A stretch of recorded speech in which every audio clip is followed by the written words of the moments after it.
السلام عليكم ورحمة الله وبركاته. وبشر لي صدري ويسر لي وأمري وأحلل عقدة من لساني يفقه قولي. وبيصل ولا تعصي وطمن بالخير. ربي زدنا علما وزيست طالبات ما آصف بالسing. اب تمام کا میرے چینل پر دلی خیر مقدم کرتا ہوں. پیارے بچوں، آج سے ہم آپ کے لیے مختصر تعارف اس کا سلسلہ لے کر حاضر ہوئے. تو اس میں کیا ہوگا؟ یہ مختصر تعارف کس کا ہوگا؟ تو میں آپ کو بتا دوں، یہاں پر ہم اردو کے مشہور شعراء و ادبا کا مختصر تعارف جاننے کی کوشش کریں گے. تو چلیے دیکھتے ہیں آج کس سے یہاں پر اس کا آغاز ہوگا. تو غور فرمائیے، مختصر تعارف. اور آج کی ادبی شخصیت ہے شاعر مشرق علامہ محمد اقبال، ہے نا؟ یہی ہیں آج جن کے متعلق ہم مختصر معلومات حاصل کریں گے. تو یہاں پر دیکھیے نام اور تخلص، ان کا نام کیا ہے اور تخلص کیا ہے. ان کا اصلی نام ہے محمد اقبال اور تخلص ہے اقبال. جب بھی کسی لفظ پر آپ اس طرح کی علامت دیکھتے ہیں تو سمجھ جائیے وہ کسی نہ کسی شاعر کا تخلص ہوگا. اور ساتھ ہی ساتھ یہاں پر خطاب جب دیکھتے ہیں، آپ کو 1923 عیسوی میں برطانیہ حکومت کی جانب سے سر کا خطاب دیا گیا. اور پیدائش کے متعلق جب دیکھتے ہیں تو یہاں پر علامہ اقبال کی جو تاریخ پیدائش ہے اس کے بارے میں اختلاف رائے رہا ہے. جیسے مختلف تواریخ اس کی یہاں پر دیکھنے میں آتی ہیں، لیکن نور الحسن نقوی لکھتے ہیں کہ محققین نے تلاش و جستجو کے بعد یہ نتیجہ نکالا ہے کہ 9 نومبر 1877 عیسوی مطابق 3 ذی قعدہ 1296 ہجری بمقام سیالکوٹ ان کی ولادت ہوئی. تو یہاں پر الگ الگ تواریخ اس کی علامہ اقبال کی پیدائش کے متعلق نظر آتے ہیں. کہیں 73 بھی نظر آتا ہے، کہیں 78 بھی نظر آتا ہے، کہیں 76 بھی نظر آتا ہے. لیکن آج یہ 9 نومبر 1877 عیسوی کو مستند مانا گیا ہے. نور الحسن نقوی نے جو ہے دیگر جو محققین ہیں تلاش و جستجو کے بعد، تلاش و بسیار کے بعد اس تاریخ کو مقرر کیا ہے. اب ان کے آباء و اجداد کو جب دیکھتے ہیں، ان کے آباء و اجداد جو ہیں برہمن تھے، کشمیر میں رہتے تھے، اور 18ویں صدی کے آخر یا پھر 19ویں صدی کی ابتدا میں 18ویں صدی کے آخر یا 19ویں صدی کی ابتدا میں اسلام قبول کر کے سیالکوٹ میں بسے. اس لیے اقبال لکھتے ہیں اپنے آباء و اجداد کے متعلق، کیا لکھتے ہیں کہ میں اصل کا خاص سومناتی، میں اصل کا خاص سومناتی، آبا میرے لاتی وہ مناتی. اور جب ان کے آبا و اجداد میں دیکھتے ہیں، ان کے جو اقبال کے دادا ہیں ان کا نام شیخ محمد رفیق تھا، اور والد شیخ نور محمد عرف نتھو یا پھر میاں جی کے نام سے ہی جانے جاتے تھے. سادہ مزاج، بردبار اور حلیم الطبع شخص تھے. حلیم الطبع بہت نرم دل شخص تھے. اور والدہ کا نام جو ہے ان کے امام بی بی تھا. اب دیکھیے تعلیم کے متعلق، یہاں پر اقبال کی تعلیم کے متعلق جب دیکھتے ہیں، اقبال کی ابتدائی تعلیم مکتب میں ہوئے. حسب معمول اس وقت مکتب میں ہی تعلیم ہوتی تھی عربی اور فارسی میں. پرائمری پھر 1891 میں مڈل، 1893 میں میٹرک کے امتحانوں میں امتیازی کامیابی پر ان کو تمغہ اور وظیفہ حاصل ہوا. میٹرک میں جب انہوں نے امتیازی کامیابی حاصل کی تو اس پر ان کو تمغہ دیا گیا اور وظیفہ بھی یہاں پر اسکالرشپ بھی ان کو دی گئی. یا پھر اسکاچ اسکول سیالکوٹ سے پاس کیا. پھر 1899 میں بی اے پاس کیا. بی اے پاس کرنے کے بعد جو ہے ایم اے فلسفہ میں داخلہ لیا، ایم اے ان فلسفی میں داخلہ لیا. یہیں پر ان کی ملاقات جو ہے پروفیسر ٹی ڈبلیو ارناٹ سے ان کا تعلق میسر آیا، ان سے ملاقات ہوئی. اور یہ پروفیسر ٹی ڈبلیو ارناٹ جس کو اقبال بہت چاہتے تھے اور یہ بھی اقبال کو بہت چاہتے تھے، یہ وہ شخص ہے جس نے آگے چل کر اقبال کی علمی اور فکری زندگی کا ایک ختمہ رخ متعین کرنے میں ایک اہم رول ادا کیا۔ جو اقبال کی علمی اور فکری زندگی ہے اس کو متعین کرنے میں ٹی ڈبلیو اورنال کا بھی بہت ہی اہم ہاتھ ہے۔ اور آگے جب دیکھتے ہیں 1905 عیسوی میں مزید تعلیم کے لیے انگلستان چلے گئے اور کیمبرج میں داخلہ لیا۔ اس کے بعد جرمنی کے لیڈوگ میکسیمیلین یونیورسٹی مینوک سے فلسفہ میں پی ایچ ڈی کی ڈگری جو ہے یہاں پر انہوں نے حاصل کی۔ اب جب پی ایچ ڈی کے لیے ان کا جو مقالہ تھا اس کا موضوع کیا تھا، اس موضوع کو جب دیکھتے ہیں جس موضوع پر انہوں نے پی ایچ ڈی مکمل کی وہ تھا فارس میں ما وراء الطوبیات کا ارتقاء۔ فارس میں ما وراء الطوبیات کا ارتقاء، دا development of metaphysics in Persia. اور اس کے بعد جو ہے 1908 عیسوی میں لندن سے بیرسٹری کا امتحان بھی آپ نے پاس کیا۔ یہ ان کی تعلیم کے متعلق اہم نکات تھے۔ اب ملازمت کے متعلق جب دیکھتے ہیں تو یہاں پر دیکھیے میں 1908 عیسوی میں وطن واپس آ کر اور گورنمنٹ کالج لاہور میں فلسفہ کے پروفیسر مقرر کیے گئے۔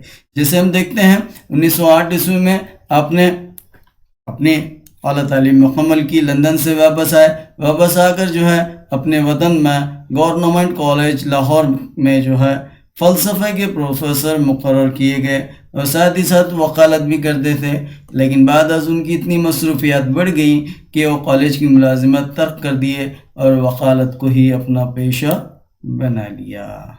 اب اقبال کی مقبولیت، اقبال بنانے میں کن چیزوں کا ہاتھ تھا، کیسے وہ مقبول ہوئے؟ جب ہم دیکھتے ہیں یہاں پر 1908 عیسوی کے زمانے میں قومی و ملی نظموں کا وہ سلسلہ شروع ہوا جو ان کی شہرت دوام کا باعث بنا۔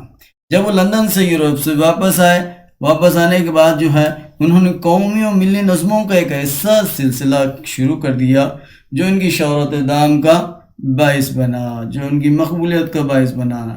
اس وقت جو ہے 1908 کے وقت جو ہے اس زمانے میں انہوں نے شاعری ترک کرنے کی بھی ٹھان لی تھی، مگر جو ان کے پروفیسر ہیں پروفیسر ارنولڈ اور ان کے قریبی دوست شیخ عبد القادر کے کہنے پر انہوں نے شاعری کو ترک کرنے کا ارادہ چھوڑ دیا اور یہیں سے فارسی میں شعر گوئی کی ابتدا ہوتی ہے۔ اسی دور میں انہوں نے فارسی شعر گوئی کی ابتدا بھی کی۔ اب یہاں پر دیکھیے شکوہ، شمع و شاعر، خضر رہا اور طلوع اسلام، یہ نظمیں انجمن کے جلسوں میں پڑھی گئیں اور 1910 میں فارسی مثنوی اسرار خودی شائع ہوئی۔ پھر 3 سال بعد رموز بے خودی منظر عام پر آئی جو اسرار خودی کا ہی تتمہ تھی۔ اسرار تتمہ میرا جو ہے اسی کا اسرار خودی کا جو اگلا حصہ ہے وہ رموز بے خودی تھی۔ تو یہ نظمیں اتنی مشہور ہوئیں کہ اس نظموں کے ذریعے اقبال کی مقبولیت میں 4 چاند لگ گئے۔ اور اس کے بعد جو ہے اقبال کی شاعری کے مجموعے ایک کے بعد دیگر شائع ہوتے رہے اور آخر میں ان کا جو مجموعہ ہے ارمغان حجاز ان کی زندگی میں تو تیار تھا لیکن وہ شائع نہ ہو سکا، ان کی موت کے بعد جو ہے یہ شائع ہوا۔ 1935 عیسوی میں پنجاب یونیورسٹی نے اور اس کے اگلے سال یعنی 1936 میں علی گڑھ یونیورسٹی نے انہیں ڈی لیٹ کی اعزازی ڈگریاں ادا کی۔ D lit doctor in literature, اس کی اعزازی ڈگریاں یہاں پر ان کو عطا کی گئی۔ اب دیکھیے یہاں پر علالت اور وفات یعنی بیماری اور بیماری جو وفات کی وجہ بن گئی وہ کیا تھی اور ان کی وفات کب ہوئی، اس کا جب دیکھتے ہیں یہاں پر 10 جنوری 1934 عیسوی کا یہ معاملہ ہے۔ تو اس وقت کیا ہوا، عید کے دن بادشاہی مسجد میں آپ نماز ادا کرنے کے لیے گئے، سرد ہوا نے ان پر بڑا گہرا اثر کیا اور نماز کے بعد جب گھر آئے، گھر آ کر سیویاں کھائیں۔ سیویاں آپ کھاتے ہیں نا عید کے دن، سیویاں شیر خورمے میں وغیرہ ملا کے جو ہے سیویاں کھائی جاتے ہیں، لیکن آپ نے بھی کھائیں جس کی وجہ سے جو ہے آپ کو نزلے کی شکایت ہو گئی اور اس کے ساتھ جو ہے آواز بھی بیٹھ گئی۔ ڈاکٹروں کے مطابق ان کے حلق میں رسولی پیدا ہو گئی تھی، 4 سال بیماری میں مبتلا رہے۔ اور 4 سال کے بعد جب دیکھتے ہیں مارچ 1938 عیسوی میں حالات بہت زیادہ تشویشناک ہو گئی، بہت زیادہ تشویشناک ہو گئی۔ دمے کے دورے پڑنے لگے، کمر اور شانوں میں درد رہا، جگر اور گردوں کا ٹھیک کام کرنا بند ہو گیا، بے خوابی کی شکایت ہوئی رہی، اور مرض نے اتنی شدت اختیار کر لی کہ یہ عظیم شاعر مشرق علامہ محمد اقبال 21 اپریل 1938 عیسوی کو اس دار فانی سے کوچ کر گئے، اور آپ کو وہیں شاہی مسجد کے احاطے میں مدفون کیا گیا ہے۔ یہ حلالت اور وفات کے متعلق۔ اب جب شاعری کی خصوصیات دیکھتے ہیں، یہاں علامہ اقبال کو شاعری میں مقصدیت کو اولیت حاصل ہے۔ جب ان کی شاعری کو دیکھتے ہیں، انہوں نے مقصدیت کو اولیت دی، اور اس کے بعد جو ہے اقبال نے اردو شاعری میں حزن و قنوطیت کے عناصر ختم کر کے اس میں ارجائیت، جوش اور نشاط آفرینی پیدا کی۔ جو حزن و قنوطیت یعنی درد و کرب، جو اردو شاعری کا ایک اہم عنصر تھا، اب میر کو دیکھیے اور کئی ایسے داغ وغیرہ شعراء کو دیکھتے ہیں، یہاں پر ان کی شاعری میں، اردو بالخصوص شاعری میں جو ہے یہ حزن و قنوطیت درد و علم کے عناصر خوب نظر آتے ہیں، لیکن علامہ اقبال نے کوشش کی کہ ان کو ختم کر کے رجائیت، جوش اور نشاط آفرینی، رجائیت یعنی ایک امید جو انسان کے دل میں پیدا ہونی چاہیے، اس امید کو جگانے کا کام کیا، جوش پیدا کرنے کا کام کیا، نشاط آفرینی پیدا کی۔ اور اقبال کے یہاں فکر و جذبے کی ایسی آمیزش ہے کہ ان کے فلسفیانہ افکار ان کی داخلی کیفیات و واردات کا آئینہ بن گئی، اسی لیے ان کے فلسفے میں کشش اور جذبیت ہے۔ جب اقبال کے یہاں دیکھتے ہیں فکر و جذبے کی آمیزش، جو فکر ہے وہ جس جذبے کے تحت پیش کرتے ہیں، جب یہ دونوں ملتے ہیں تو یہ ان کی داخلی کیفیات و واردات کا آئینہ بن جاتے ہیں، اس لیے کہتے ہیں نا ان کا فلسفہ کشش اور جذبیت رکھتا ہے، اپنی طرف متوجہ کرتا ہے۔ اور اقبال نے اپنے کلام کے ذریعے مسلمانوں میں ایک نئی روح پھونکی۔ ہاں کیسے؟ یہاں پر آپ نے فلسفہ خودی کو جو ہے، یہ فلسفہ خودی جو ہے آپ کے کلام کا اہم جز رہا۔ جیسے دیکھتے ہیں انہوں نے مسلمانوں میں اپنے کلام کے ذریعے نئی روح پھونکی، کیونکہ آپ کی شاعری اسلامی نظریات کی تفسیر ہے۔ جو ہمارے اسلامی نظریات ہیں، قرآن کی تفسیر ہے، قرآن کی جو دعوت ہے، یہ تمام باتیں علامہ اقبال کی شاعری میں نظر آتے ہیں، اس لیے آپ کو شاعر مشرق بھی کہا جاتا ہے۔ اب علامہ اقبال کی تصانیف دیکھیے۔ علامہ اقبال نے اردو، فارسی اور انگریزی ان تینوں زبانوں میں بھی جو ہے اپنا سرمایہ، ادبی سرمایہ چھوڑ رکھا ہے، جسے اردو ادب کبھی فراموش نہیں کر سکتا۔ تو علامہ اقبال کی تصانیف میں ہم پہلے دیکھیں گے اردو شاعری، یعنی اردو کلام کیا ہے ان کا۔ تو دیکھیے پہلا ہے بانگی دیرہ۔ یہاں پر بانگی دیرہ ان کی شعری اہم شعری مجموعہ ہے۔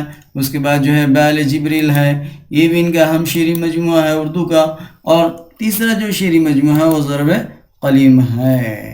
تو یہ ان کے اردو کے اہم شعری مجموعے ہیں۔ جبکہ فارسی میں دیکھتے ہیں اسرار خودی، اس کے بعد رموز بے خودی، اس کے بعد جاوید نامہ اور ارمغان حجاز، جیسے کہ ہم دیکھیں کہ ان کے وفات کے بعد یہ شائع ہوا۔ اس کے علاوہ پیام مشرق، مسافر اور زبور عجم بھی جو ہیں فارسی کے ہم تصانیف ہیں۔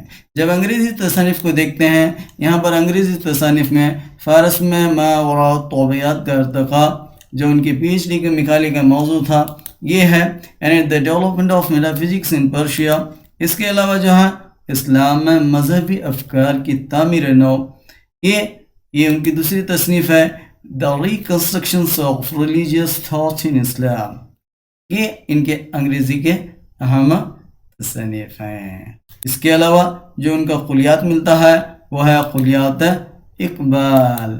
کلیات اقبال جو ہے ان کی شعری مجموعوں کا ایک مشہور دیوان ہے، جس میں ان کے مشہور مجموعے جیسے بانگی درا، بال جبریل، ضرب قلم اور ارمغان حجاز شامل ہیں۔ پیارے بچوں، مجھے امید ہے کہ آپ نے آج کا ویڈیو اچھی طرح دیکھا، سمجھا اور جانا ہوگا، اور علامہ اقبال کے اس مقدس تعارف کو سمجھا ہوگا، اور اس سے استفادہ ضرور آپ سب کریں گے۔ تو ویڈیو دیکھنے کے لیے آپ تمام کا میں تہ دل سے شکریہ ادا کرتا ہوں، اور گزارش یہ تو سب آپ جانتے ہیں، ضرور کیجئے اور اپنے کمنٹس کے ذریعے ہمیں بتائیے کہ اور آپ کس طرح کی ویڈیوز چاہتے ہیں اور کس طرح ہم ان ویڈیوز کو بہتر بنا سکتے ہیں۔